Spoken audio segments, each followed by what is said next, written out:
This is your math gal, Julie Harland. Please visit my website at yourmathgal.com, where all of my videos are organized by topic.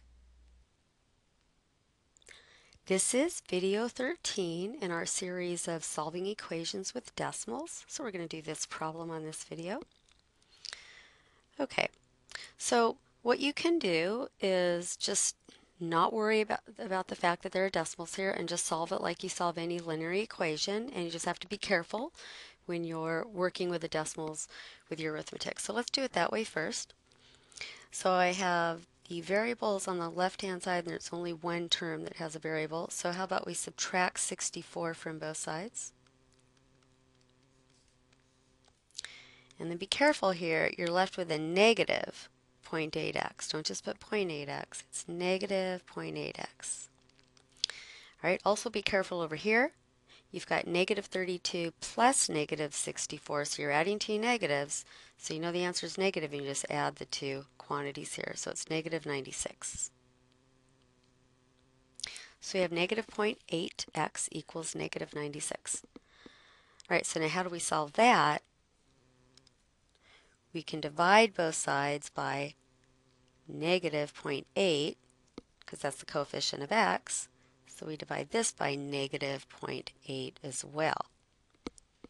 Now, of course, you could put that in a calculator to get your answer, but if you don't have a calculator, or you're not allowed to use a calculator, what you do then is remember that you need to have a whole number in the denominator, so you need to move the decimal 1 to the right in the denominator, which is like multiplying by 10, so you have to do the same thing in the numerator, and so when you do that, it's like there's a 0 there. So that gives me x equals 960. Oh, by the way, the negative divided by a negative is positive, so I don't need to write that anymore. 960 over 8, and that is, I think, 120. All right, so you just do your long division. I'm not going to do all the arithmetic here for you, but you'll get 120 if you put it in the calculator, or if you do long division, or if you just keep reducing this. Like you could reduce, I don't know if you ever thought about that, but you could just, instead of doing long division, you could just reduce, like divide the top and bottom by 2, which is 480 over 4, and then that's an easier division you could do in your head. Or you could just keep going.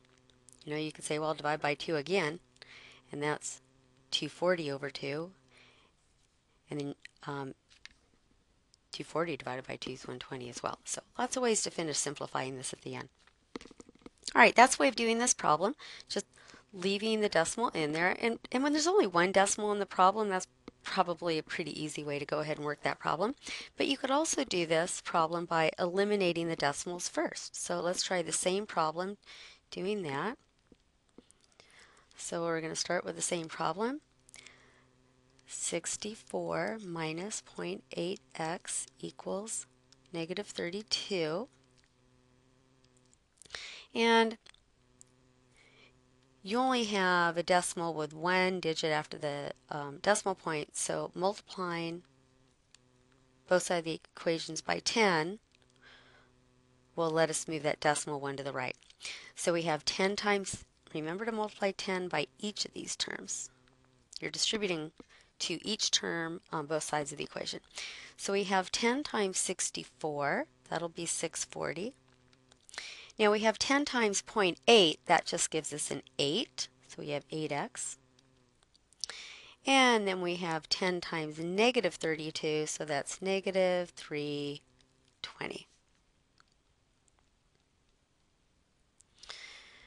All right, so now we have an equation without decimals. Now this next step would usually be to subtract 640, right? And then divide by negative 8. So why don't you finish it on your own and see if you still get 120 for your answer. Okay, I'm going to assume that you did that. And I'm just going to show you another little tricky way to make smaller numbers here. Notice that, first of all, these are all even numbers, but also 4 goes into all these numbers, and 8 actually goes into all these numbers. Anytime you see that you've got a common factor in all the numbers, you could divide to make smaller numbers, divide both sides of the equation. So I could divide both sides of the equation by 2. I could devote, because that goes in all numbers, or 4, or 8.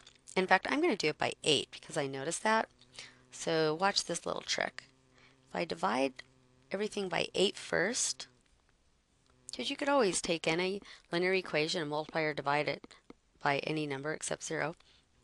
So what does this give you? 8 into 640 becomes a smaller number because 8 into 64 is 8, so I have 80. Check this out, you just have minus x now. Got a minus sign. 320 over 8. Okay, so it's a negative sign, but 8 goes into 32 4 times, so 40. Just notice I have smaller numbers when I do this. Okay, so it's just an option. I'm assuming you already know how to do it the other way. Now, I've got a minus sign in front of the x, so I'm going to add x to both sides, so it's going to be on the right-hand side and positive, and then I'm going to add 40 to both sides, so the x is by itself on the right side of the equation. And notice I get 120 equals x, which of course means x equals 120. So just, I like to throw in, like, some other ideas along the way sometimes that you might like doing that. If not, like I said, you could have just kept it as 640 minus 8x equals negative 320 and solved it like you normally solve a linear equation. I just like working with smaller numbers, and so once in a while I will notice something like that, and this is an easy way to make smaller numbers in your equation. All right, so now we need to check our answer. So here is our original equation. So we're going to replace x with 120. So we have 64 minus 0.8 times 120. And we have to simplify that. Okay, now you could either do, 0.8 times 120, do scratch work, etc. Here's my little tricky way of thinking about it. I'm going to think of that as 8/10 times 120. And then I just cancel the 10 and the 120, and I just have to do 8 times 12. So that would be 96. All right, now if you did 0.8 times 120 doing multiplication, you're going to get exactly the same thing. If you wrote 0.8 as 4/5 and canceled, you'd also get 96. And so now we have to do 64 minus 96. Remember, that's the same as 64 plus a negative 96. So you're adding a positive and a negative number here, and so it's going to be negative since 96 has the negative sign, the bigger number, and then subtract. 96 minus 64 is 32. A lot of this arithmetic could be done on scratch paper or sort of over to the right. I'll leave that up to you. And on the right-hand side, it's already simplified, and so I see I got the same number on both sides, so that means that this is the correct answer.